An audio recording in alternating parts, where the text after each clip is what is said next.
ভাবুন তো, হঠাৎ একদিন আপনার নিজের জমিতে লাঙল চালাতে গিয়ে মাটির নিচ থেকে বেরিয়ে এলো আস্ত এক প্রাচীন সাম্রাজ্যের ইতিহাস। আজ আমি আপনাদের নিয়ে এসেছি মালদাহের ঠিক এমনই এক রহস্যময় জায়গায়, জগজীবনপুরে। ১৯৮৭ সালে এক কৃষকের পাওয়া ১২ কেজির এক তাম্র শাসন বদলে দিয়েছিল বাংলার পাল বংশের ইতিহাস। জানা যায় এখানে ছিল রাজা মহেন্দ্রপালের সেনাপতি বজ্রদেবের বানানো এক বিশাল বৌদ্ধমঠ, নন্দদীর্ঘিকা মহাবিহার। চারিদিকে সন্ন্যাসীদের থাকা ঘর, মাঝখানে বড় আঙিনা, আর চার কোণায় ছিল বড় বড় টাওয়ার বা বুর্জ। হাজার বছর আগে এখানে চলত বৌদ্ধ ধর্মের চর্চা আর জ্ঞান অন্বেষণ।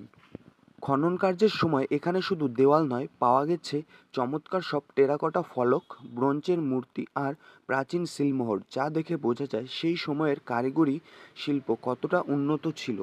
তবে ২০২১-২২ সালে নতুন রূপে সাজিয়ে তুলেছে এই ধ্বংসাবশেষকে।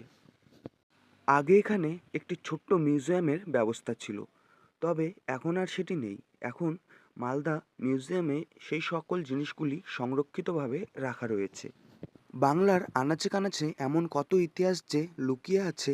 যারা ইতিহাস ভালোবাসেন তাদের জন্য জগজীবনপুর এক মাস্ট ভিজিট জায়গা।